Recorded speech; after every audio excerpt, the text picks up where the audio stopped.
জমজমের পানি মহান আল্লাহ তাআলার একটি রহমত। মক্কার পবিত্র কাবা শরীফের নিকটে অবস্থিত এই জমজম কূপ থেকে জমজমের পানি উত্তোলন করা হয়, যা ইসলামিক ইতিহাসের এক অবিচ্ছেদ্য অংশ।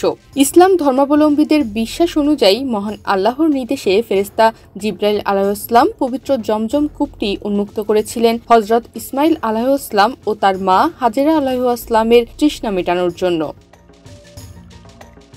জমজমের পানির অন্যতম বিষয় হলো এটি কখনো শুকিয়ে যায় না। শত শত বছর ধরে লক্ষ লক্ষ মানুষ এই পানি পান করলেও কূপটি একইভাবে এখনো সচল আছে। এছাড়া জমজমের পানিকে অনন্য করে তুলেছে এর ব্যতিক্রমী রাসায়নিক গঠন। গবেষণায় দেখা গেছে এতে উচ্চ মাত্রায় ক্যালসিয়াম, ম্যাগনেসিয়াম ও খনিজ উপাদান রয়েছে, যা এটিকে আরও পুষ্টিকর করে তোলে। সবচেয়ে আশ্চর্যের বিষয় হলো বিজ্ঞানীরা তাদের হাজার বছরের গবেষণায় কখনোই পবিত্র এই পানিতে কোনো প্রকার ব্যাকটেরিয়া বা ক্ষতিকর জীবাণুর অস্তিত্ব পায়নি।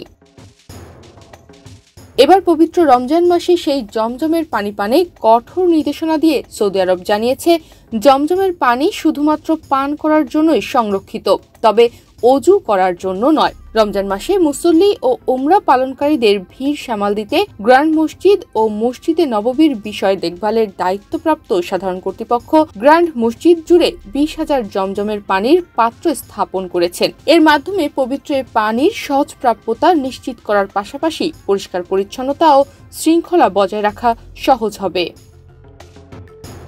কর্তৃপক্ষ দর্শনার্থীদের সচেতনতামূলক কঠোর নির্দেশনা মেনে চলার আহ্বান জানিয়েছেন। এতে ব্যবহৃত প্লাস্টিকের কাপ নির্ধারিত বজ্রের বিনে ফেলার ওপরও জোর দেওয়া হয়েছে এবং পানির পাত্র খোলার ব্যাপারে সতর্ক করা হয়েছে।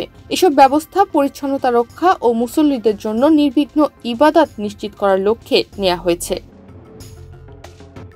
জমজমের পানির সহজপ্রাপ্যতার পাশাপাশি গ্র্যান্ড মসজিদের বিভিন্ন গুরুত্বপূর্ণ স্থানে সম্পূর্ণ সুসজ্জিত অজুখানা স্থাপন করা হয়েছে। এছাড়া মুসল্লিদের সুবিধার্থে মক্কা কোম্পানি ও দার আত তাওহীদের মধ্যবর্তী স্থানে এবং উত্তর আঙিনায় অতিরিক্ত অজুখানা স্থাপন করা হয়েছে। প্রেসিডেন্সি কর্তৃপক্ষ আবারও মনে করিয়ে দিয়েছে যে নির্ধারিত অজুখানাগুলো ব্যবহার করাই উচিত এবং জমজমের পানি শুধুমাত্র পান করার জন্যই সংরক্ষিত, তবে অজু করার জন্য নয়। তনিমা রহমান, বাংলাদেশ প্রতিদিন।